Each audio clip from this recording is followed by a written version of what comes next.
We provide you the platform to turn your dreams into reality.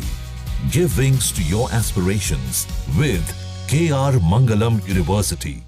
Operation Sindoor के बाद पाकिस्तान अब खौफ में है। पाकिस्तान को अब ये पता चल गया है कि उसके पास जो कुछ भी हथियार हैं वो भारत के सामने नहीं टिक सकते।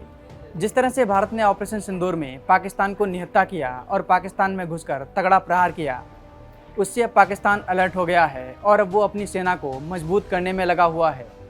इतना ही नहीं, उसके पास जो चीनी हथियार हैं उसको उस पर भी भरोसा नहीं रहा। इसी वजह से पाकिस्तान चीन की जगह तुर्की से हथियार खरीद रहा है। ये हथियार कौन हैं और ये कितने घातक हैं, चलिए आपको सब कुछ विस्तार में बताते हैं। किसी भी देश की सेना के लिए दो हथियार बहुत ही महत्वपूर्ण होते हैं और ये दोनों हथियार हैं, एक है फाइटर जेट और दूसरा है air defence system. Fighter jet दुश्मन देश पर हमला करता है और एयर डिफेंस सिस्टम दुश्मन देश के हमले से बचाता है। भारत के पास ये दोनों ही हथियार हैं और वो भी बहुत घातक। भारत के राफेल और सुखोई विमानों को दुनिया के सबसे सफल विमानों में गिना जाता है। वहीं भारत का S-400 इसके सामने एक 5th जनरेशन फाइटर जेट आने से पहले भी कई बार सोचता है। पाकिस्तान के पास अमेरिका के F-16 विमान हैं, लेकिन ऑपरेशन सिंदूर के समय ये विमान धरे के धरे रह गए।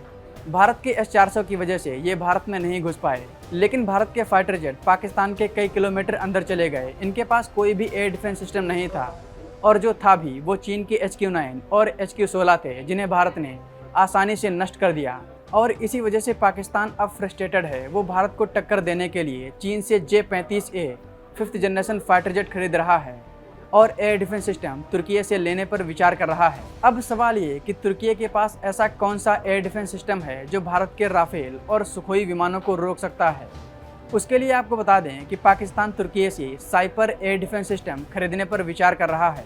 तुर्की के पास साइपर 1 और साइपर 2 नाम के दो एयर डिफेंस सिस्टम हैं। वहीं साइपर 2 की अभी टेस्टिंग हो रही है। साइपर 1 70 किलोमीटर की दूरी पर हवाई लक्ष्यों को निशाना बना सकता है। वहीं साइपर 2 की अनुमानित रेंज 150 किलोमीटर है। इसकी ये क्षमता चीन के HQ-16 के बराबर है। हालांकि तुर्की दावा करता है कि उसका साइपर 2 एयर डिफेंस सिस्टम स्टेल्थ विमानों को भी रोक सकता है। अगर पाकिस्तान ये एयर डिफेंस सिस्टम लेता है तो इसका भारत के S-400 से कोई मुकाबला नहीं है। भारत के S-400 की मारक क्षमता तुर्की के एयर डिफेंस सिस्टम से लगभग 4 गुना ज़्यादा है और भारत के S-400 ने दुनिया में कई जगह अपना लोहा मनवाया है। लेकिन तुर्की का ये एयर डिफेंस सिस्टम अभी टेस्टिंग मोड में है।